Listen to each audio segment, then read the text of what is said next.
Hello, everyone. So joining us tonight. My name is Citlali Ortiz, and I'm going to be the host for tonight's Advance Parole Voices live edition. Tonight with us, we have our featured guest, Areli Navarro. She was part of one of the California-Mexico Study Abroad programs for Dreamers, the very first one, actually. Thank you for coming, Areli. Thank you, Citlali. Thank you so much for having me here. Hi, everybody. My name is Areli Navarro.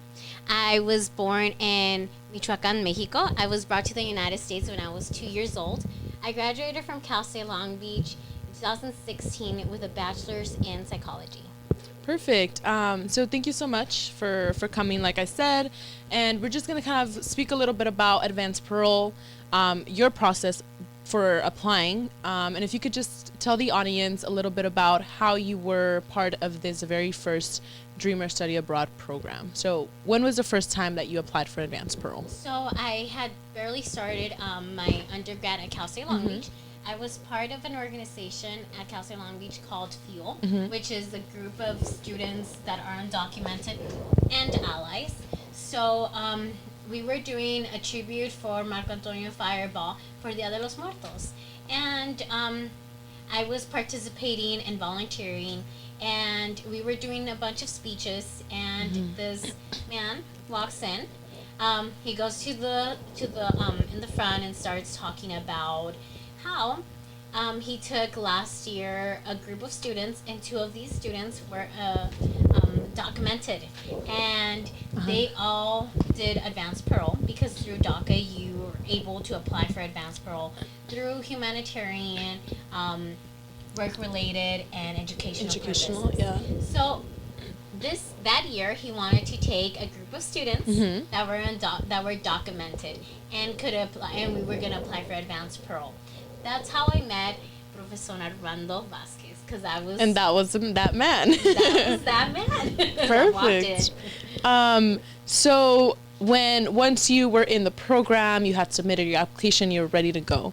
What was the experience like traveling to Mexico, knowing that this was, a great opportunity because you had probably never been back to your country, and that this permit was given to you and you had the opportunity to do it? How did that make you feel, and what was the process? So even throughout the whole experience, like even before I got onto the plane, I had a lot of mixed emotions. One of these emotions was guilt.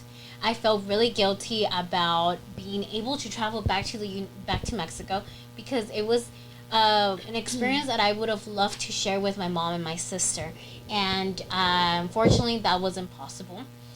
So I felt guilty throughout that whole process of, damn, I really wish they were here with me, and like all these places that we're going to, Teotihuacan, going to like La Casa Azul, all these places, like I wish I was sharing that with them.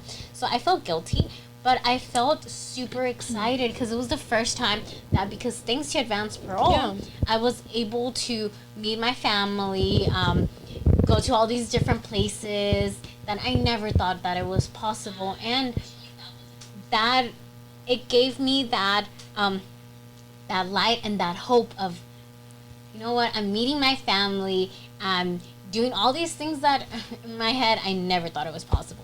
Yeah, of course. And I also want to add on to what you were saying about the guilt, feeling like you had the opportunity, but not everybody else, right? Not everybody in your family. And now I think we're facing something very similar with the fact that Advance Parole is no longer in place. And the people that were able to travel with Advance Parole might have this feeling of like, I was able to do it, but all these other kids aren't able to take advantage of that opportunity. And then with that, I just want to ask, was there something that you were seeking in Mexico that you found, or something that you came back with, having gone through that experience? How was that experience? I think that I was seeking, feeling, I'm gonna belong. I'm going back to where I'm from. So I'm gonna have that sense of belonging. Yeah. And because I never thought that I fully belonged, because I always had the saying in my head, and I think I had it like in my head, in my forehead all the time, ni de aquí ni de allá. I don't know if you've ever heard that saying before. It is. You're not from here It's or true. over there. Because I don't have papers, and I'm too Mexican, but I'm too American over there. So I just never thought that I fully belonged. And going over there, I'm like, you know what? I'm going to my home. And I didn't really get that. That's where I felt like it was a little painful. Yeah. Because I was going to another place to connect with my raíces. Exactly, and that's actually something that we're going to be showing y'all during a little bit of the pause, a documentary called Sin Raiz, and this is pretty much about the whole experience, how you and all the other people in your group were feeling like they didn't belong. So Sin Raiz is going to be playing shortly as well. So pretty much, how did this experience of going back to Mexico, how did it impact your life, and what does it impact you today? How does it impact you today? Today, I can tell you right now that that identity of being undocumented was so hard for me to accept because I just didn't know how to deal with it. Like, obviously, there was a lot of issues with being undocumented, and like even now with the removal of DACA and like the whole advance parole, you're not allowed to apply for advance parole. So many things that they have taken away, and it was so hard for me to accept that.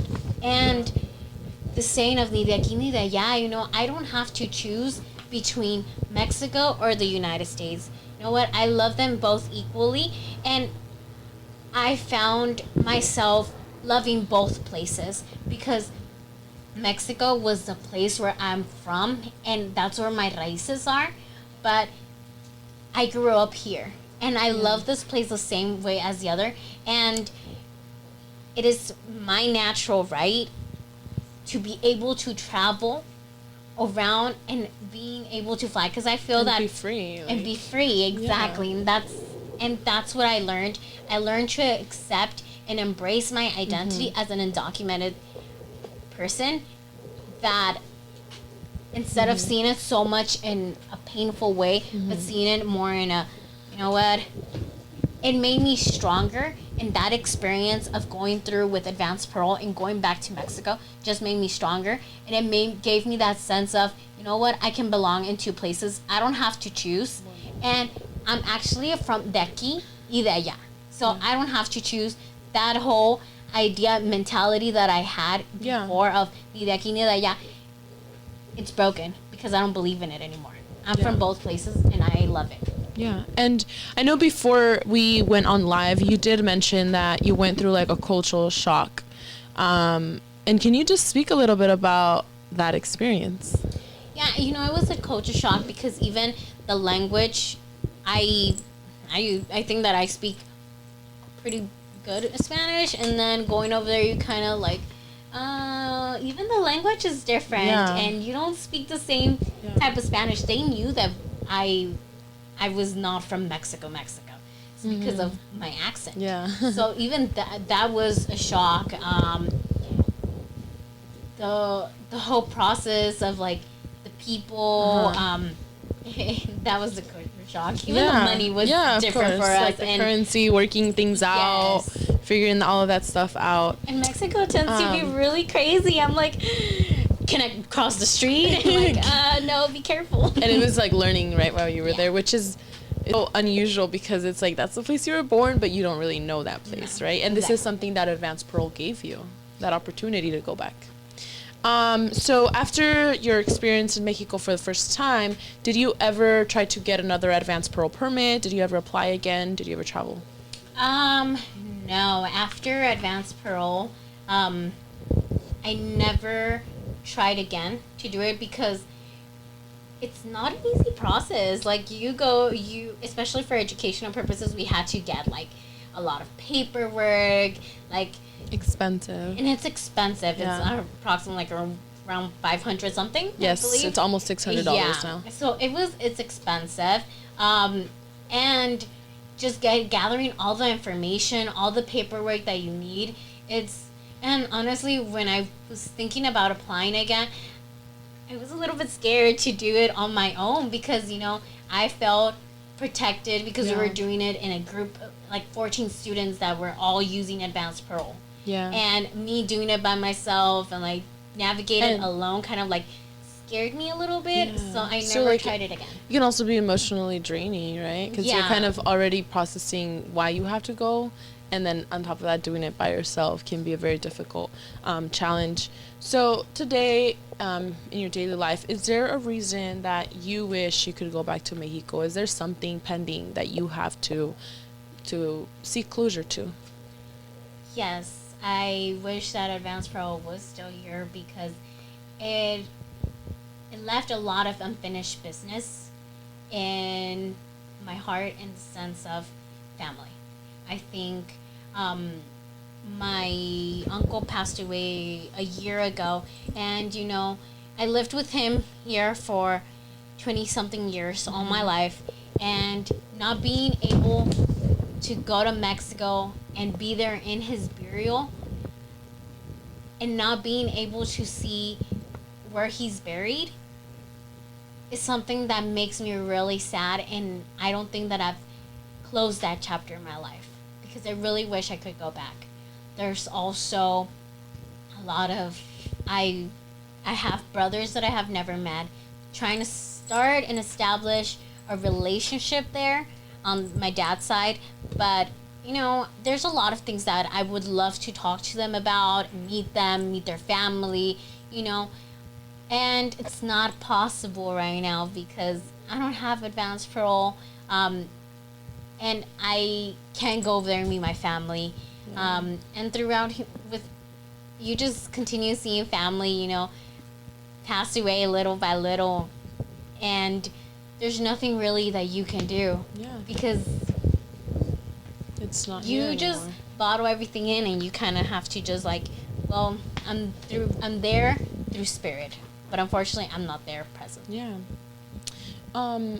So pretty much this is an experience that a lot of DACA recipients have faced with the suspension of advance parole. What would you tell somebody like me? So, for example, I am a DACA recipient as well, and I have not been able to travel ever back to my country with advance parole. So, what is some advice that you would give me, somebody that is wishing that had the opportunity that you had to visit Mexico? I would tell you to have faith. And even though there's a bunch of laws, there's obviously right now no DACA is done basically. They suspended advance parole, and all this hope has been kind of like shut down. Mm-hmm. And there's a bunch of laws coming up with, you know, like you can't travel, you can't do this. Don't lose faith. Don't lose hope. The only one that can cage you in is ourselves.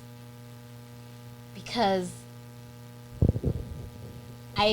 it's a natural right for us to be able to travel and learn from different cultures. And it's a humanitarian thing to go back and see family pass away and be there.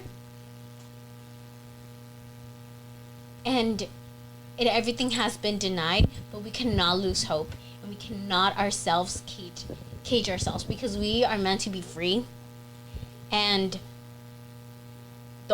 even though everybody is telling us like, no, you need to be locked inside California or in the United States, don't let them decide for you, because you just have to be free. Like, I think you're right. Thank you. I think that's something that a lot of us are seeking right now, because even yourself, right? Like wishing that you could go back and travel, and not even just going back to your own country, but also different parts of the world. I don't know if you want to speak a little bit about the experience of studying abroad. Like in my classes, a lot of my classes, presenters have came in like speaking about different opportunities around the world. How did that make you feel when somebody would come into your class, speak about studying abroad, and you couldn't do it? I felt horrible because I'm like, there comes this person again to tell to give me, to tell me about this experience that I can't have. Yeah. Because it's not possible. So I'm like, okay, you're telling me this again. You're telling me if I can participate in this abroad, but I can't do it. So exactly. I'm like, I just would tune them out because it would just make it unbearable for me to listen to them all the time about like all these things that are possible and not being able to. And it's really hard. It's hard to see other people and your friends like study abroad and like learning from different cultures. And it's like, okay, well, can you bring me like a little like keychain? So I know like in heart I was there and just like do pictures. And you just think about one day traveling and going to all these places. So can you just, after all, like you've already had the opportunity to travel and now you're facing the opportunity, now you're facing the difficulty of not being able to travel and not being able to go back. Can you just share why advance parole is so important in your opinion? And what would you tell somebody that is watching us and encouraging them to join us? I would, advance parole is obviously not the solution that we are looking because we want something bigger, but advance parole gives us hope. It's that light in the dark tunnel that we are seeking, and that's what advance parole gave me. It gave me hope to meet my family for the first time, go back to a country that I needed to connect. I found my raíces, and it gave me a whole different perspective in life that I had to heal. And that's why advanced parole needs to be restored. Yeah. Because it gives us hope. Yeah. So many things have been denied for us. Mm-hmm. And they have taken little by little the things that a lot of undocumented students and people have worked hard for. They worked so hard for DACA. They worked hard for advanced parole. They worked hard for the California Dream Act, for the Dream Act, for so many things. And little by little, lawmakers have taken every part of it and left us with basically nothing. Yeah. And that's what advanced parole gave us that hope. That's why I ask everybody to join us to restore advanced parole. And from advanced parole, we restore something and get something bigger. Not only for us undocumented and dreamers, but for our family. Because this is not a small issue. This is a human right issue. That we all have the right to travel, to see our family for the first time. It shouldn't be as like, you know what, I need to get this permission and gather all this paperwork.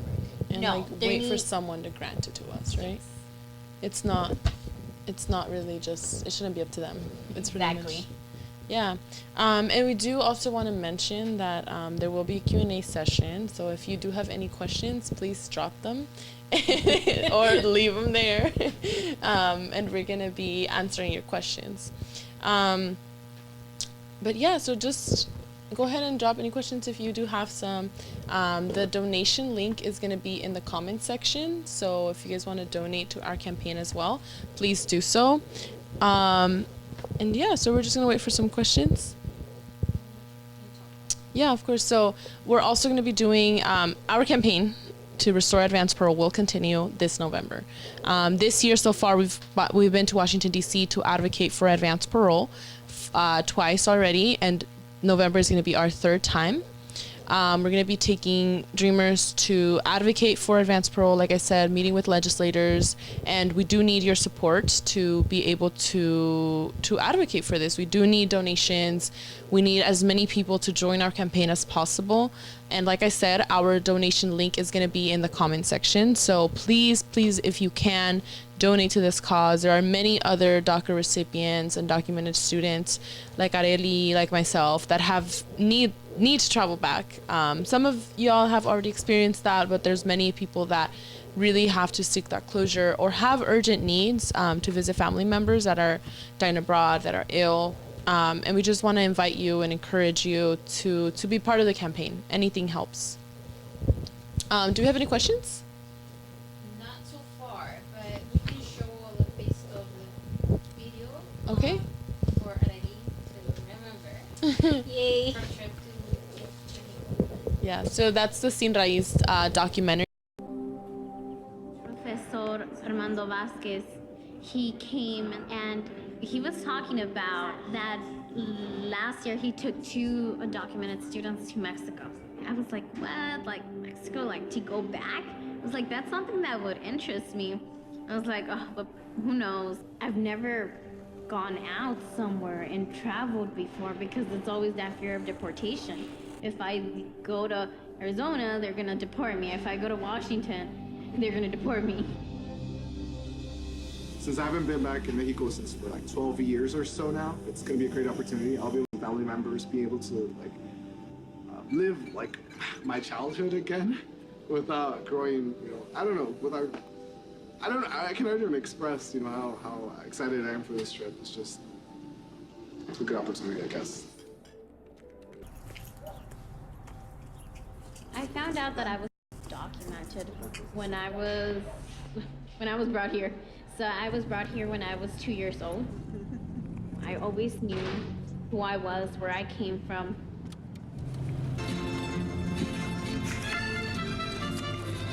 I was just scared of people asking me, do you have your social security number? It kind of like scared me that I had to expose myself in that way. I started noticing what it was to be undocumented, the discrimination behind it in society and how it was seen bad.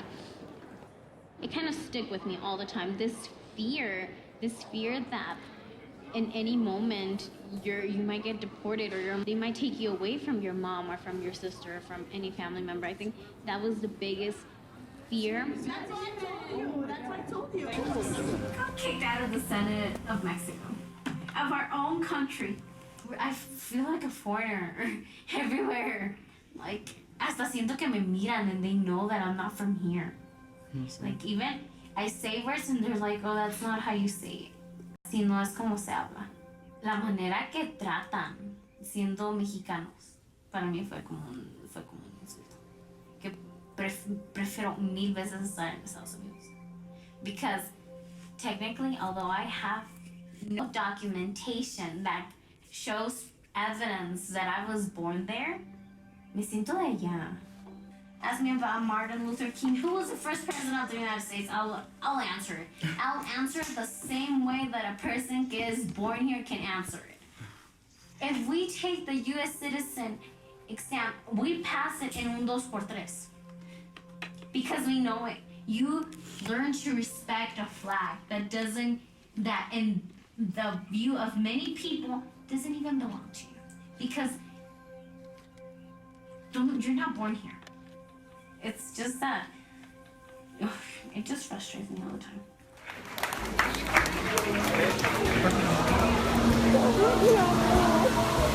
Alright, welcome. So, as you saw, that was the Sin Raiz documentary that featured Areli Navarro as the person in the video. Obviously. No, it wasn't her. And I just want to ask you a little bit about that experience. Being... Sorry, that was a little embarrassing. But a little bit about that experience. Can you just tell us a little bit about how that went? So, when we went to, during the trip, we met up with Los Otros Dreamers, which are the other dreamers, which were dreamers that got deported to Mexico, or they self-deported themselves, one of the other. And I remember one of the girls, she made us close our eyes, told us a whole story, and I was a full on having a panic attack. I was crying in tears. It was, at that moment, I felt every fear that I had was coming out, because one of my biggest fears was that fear of not being able to come back. And I'm like, oh my God, like, what about if something happens and I'm not able to come back? Like, I'm gonna stay here forever, and like, what am I gonna do? Everything is over there. And I'm like, it was really scary, and I didn't know how to deal with the emotions, because I felt all, there was so much panic, so much fear, and to this day, it's really hard to see that part of the documentary. Even now, after so many years, when I watched the documentary, which I haven't watched it like Long time. a while, and I try to skip that part because Really? yes, because I still remember and recalling all the fear that I had that moment, and whatever I was thinking in my head was, what about if this is me? Like, what about if that person Was actually you. was actually me, and I Wow. have to stay here? And I'm like, what would I do? Like, and it brought into perspective a lot of fears that I'm pretty sure that maybe you've had, of, you know, what about if one day my mom, one of my family members, or myself gets deported and I'm away from them, either them or myself. And it all brought that into perspective. Yeah. And it brought light to something that I knew that I had to heal. Yeah. Yeah, thank you so much for sharing that, actually, because I think it's true. Like, when you actually look back at it, and you're like, this is what other people are experiencing, and like, what if that was me? Yeah. So you guys can actually watch all of that in the documentary that we mentioned, so Sin Raiz, and that documentary is going to be on our Advance Parole website. So if you want to take a look at that, it's going to be there, and then you're going to be able to see her again, obviously. But yeah, I just want to double check if we don't have any questions as of now. Okay, so then we can just keep talking a little bit more about yeah, we can just kind of wrap up pretty much. But overall, what is your biggest takeaway from this experience? Overall, you know, you were able to have the opportunity, and you're kind of able to see both sides, because you were able to do it, and now you also need it, but you can't. What's your conclusion over everything?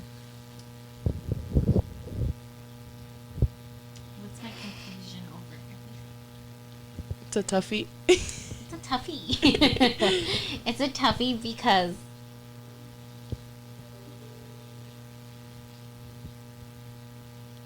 accepting my identity and moving past that I am more than being an undocumented student or an undocumented person. Perfect.